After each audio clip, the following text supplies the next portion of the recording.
And yes, I am Reverend Nan Bankston, and it's Wednesday night, and here we are again. And I just love these Wednesday nights when we're all together here. I just loved that song, Fly Like an Eagle, when I was younger. I was a single mom with a career trying to manage life, as well as a very large hospital laboratory and a 4-year-old son. I would have loved to have fly like an eagle and be free of those responsibilities. Many, many times, I think. I wasn't sure I was living my best life, but I was living the life the best I could. And I didn't have a concept of best life. I lived crisis to crisis, hoping the intervals between would just get longer. And I can assure you at that time, I had absolutely no thought about what Spirit's idea of my best life might be. And that happens to be my talk title tonight. What is Spirit's idea of your best life? Looking further back into my ancient history, I recall that my best friend at age 11, Jimmy, and I shared a paper route, and we had planned our life, our best life carefully, being sure to exclude the paper route. Living in a small town outside of Chicago, we decided we would get married and move into the big city so we could have fun. We would have 2 kids, a boy and a girl. Jimmy would have a great job making zillions of dollars. And of course, he would have a boat and a sports car. And we would travel for family vacations. And during the summer, we'd spend our time at the lake house, lolling with the kids, boating and barbecuing. And life would be perfect in every way. Wow. Oh my, oh my, oh my. That is a far cry from my best life now, after I opened my heart and mind to the infinite possibilities of Spirit expressing through me. So what's your idea of your best life? Do you think that you have it all figured out? Or are you open to possibilities, which just happens to be our theme for the month of March, open to possibilities. With Spirit in the center of our lives, we have infinite possibilities. However, most of the time, we make plans, we decide what we think our best life is, and then we get really disturbed when we encounter obstacles or realize later that what we thought we wanted really wasn't what we wanted and it just didn't turn out right. Our human conditioning and limitations from all the beliefs and thoughts we carry about ourselves and life can never offer us the visionary scope of what our best life can be. When we open to Spirit's guidance in our life, we open to those infinite possibilities. So how do we do that? Well, one of our principles of spiritual being is direct revelation.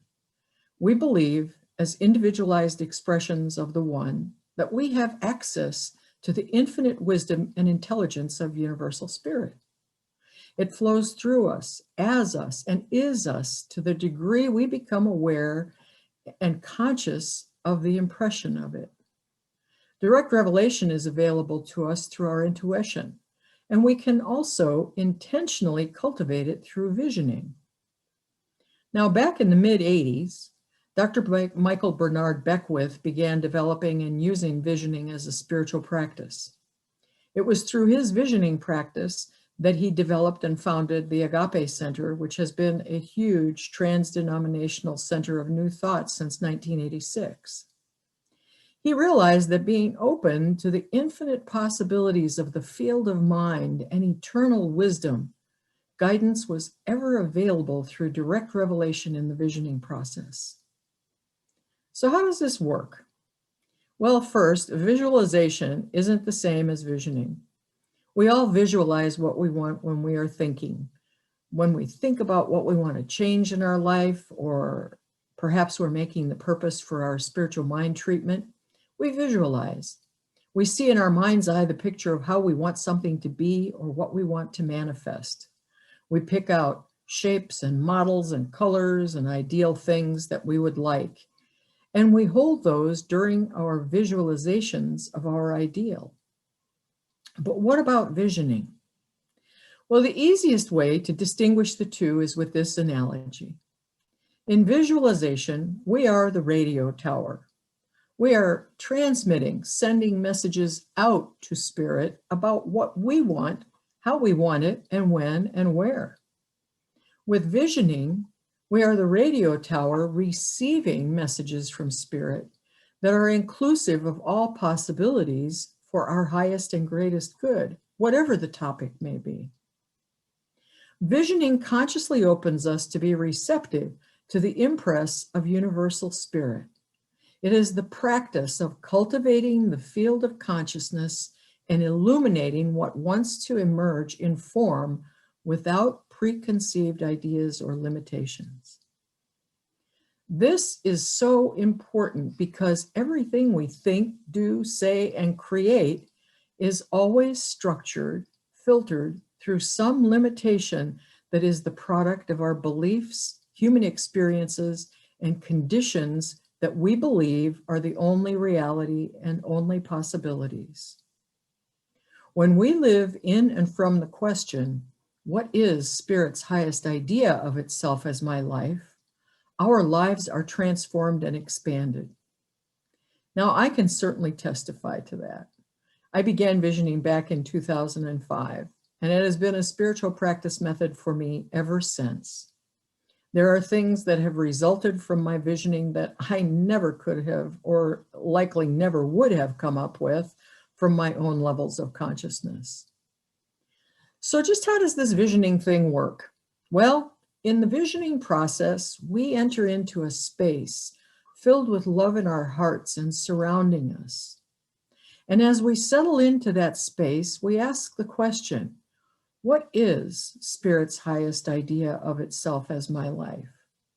Now, we can also ask a more specific question. It could be, what is Spirit's highest idea of itself as my new career or my new home or anything like that?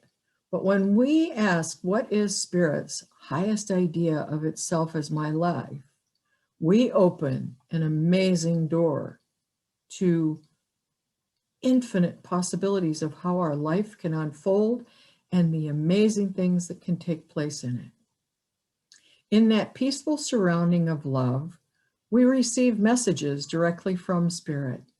Might be an image, a sound, a color, a scent. The important thing in visioning is just to accept whatever we receive, just the way that it is. We do not put our judgment on it, try to analyze it, or figure out what the symbols or images that we get may mean. This is not an intellectual pursuit or a process whereby we put together all the puzzle pieces and figure it out ourselves. We simply record the impressions we receive. We then go on to ask the next question. What must I embrace to become this idea? And then after that, we follow with what must I release to become this idea? And then we ask the question, what gifts do I bring now? And finally, is there anything else to know about this? And before we conclude our visioning process, we commit with love to the vision we have received by speaking our silent, sacred yes into the vision. And when we give our sacred yes to anything that Spirit has brought forth for us, we are always fully supported and abundantly prospered in every way. We really don't have adequate time tonight to do a vision session. However, in the March Science of Mind magazine, there is an excellent article on your life vision and more information on the visioning process. This article was written by Reverend Jeffrey Ryan, who is the chair of our visioning department at the Centers for Spiritual Living at our home office in Denver. And I think you would find that article quite informative. Reverend Jeffrey relates his experience with divine revelation in his life and his call to become a minister. It's a powerful article. I highly recommend it. And there are 3 words that he highlights in his article: embrace, embody, become. I quote, embracing is an act of receptivity. Embodying is an act of demonstration. Becoming is an act of allowing. Now, we talk about demonstrations for our spiritual mind treatments as being evidence of prayers answered. In this reference, we open to the possibility of the divine as we embrace that direct revelation and we receive the impression from the divine. As we embody that impression, we become the demonstration. It radiates throughout all our activities in life and everything that we do.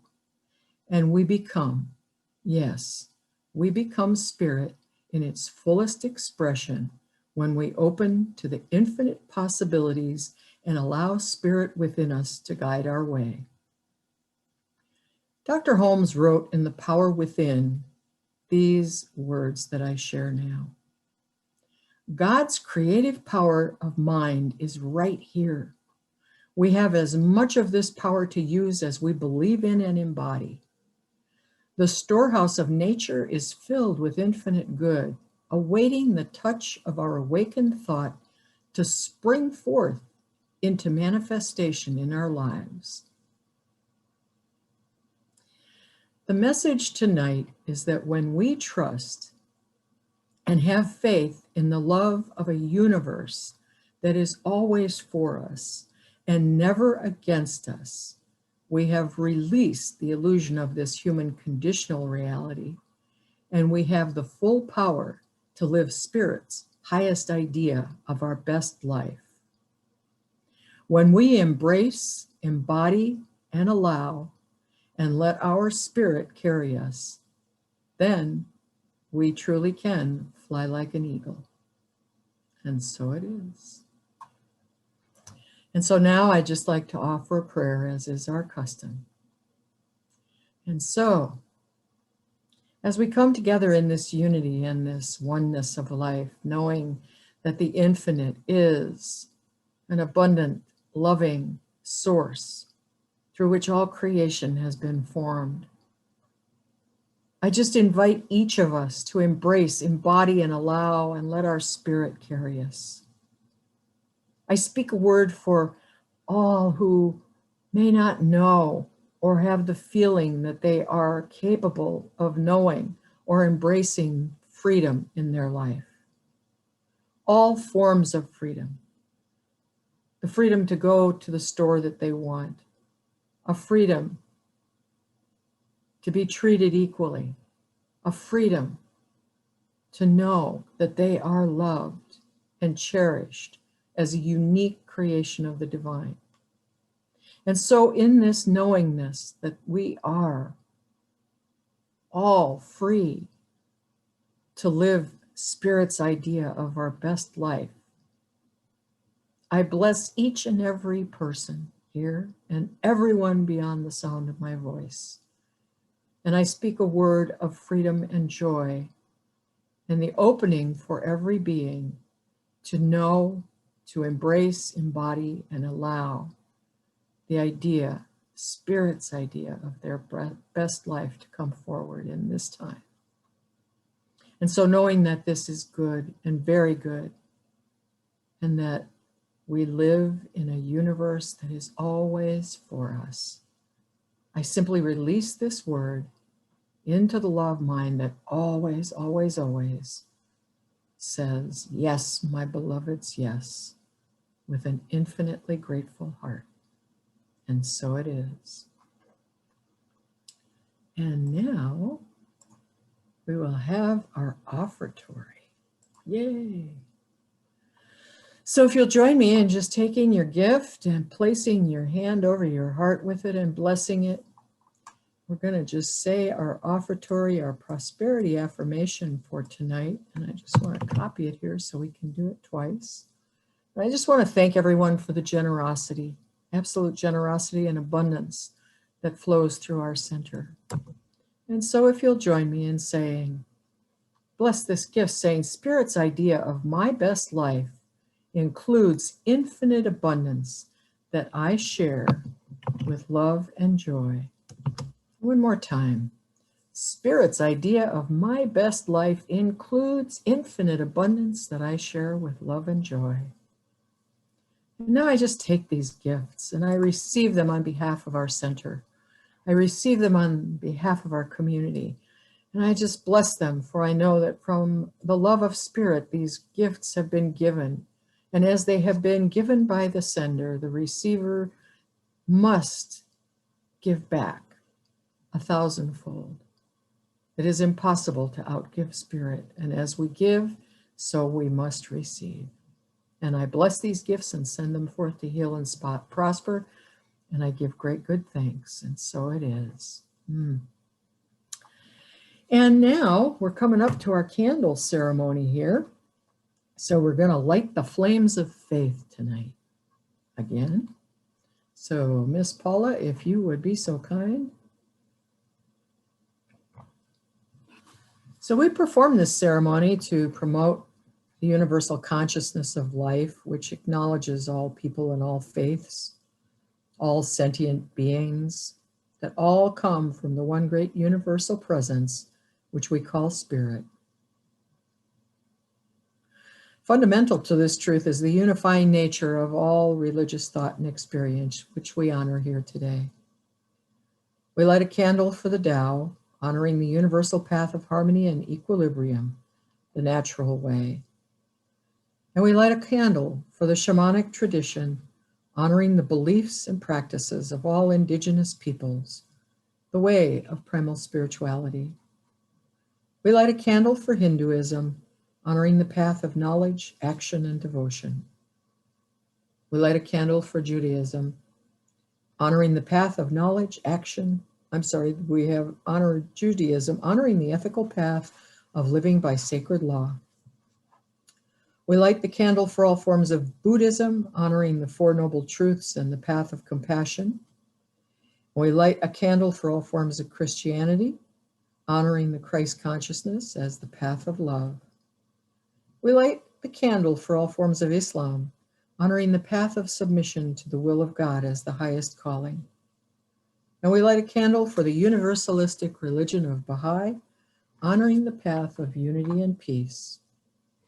And we light a candle for all forms of new thought, honoring the metaphysical path of mental healing through the practice of universal spiritual principles.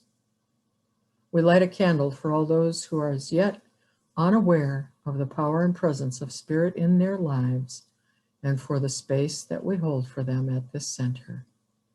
And we light this candle for all religions unnamed in this ceremony. And tonight especially, we light this candle for the peace and the joy of infinite possibilities and being open to all possibilities as we give thanks for Spirit's highest idea of our life manifesting through our joy and love. And so just as it is our custom, we're going to contemplate that joy and love, and we're going to energize it, and we're going to put our hands over our hearts, and we're going to let that joy and love just flow, overflow into our hands before us. And we're going to bring them together, 1, 2, 3, and we're going to energize that joy and love. And we're going to go whoosh, and we're going to spend joy. We're going to send the joy and love out into our homes, our neighborhoods, our communities, out across our country, around the globe, and out into the cosmos and beyond the beyond the beyond. And so it is, my friends. And that concludes our Wednesday night service.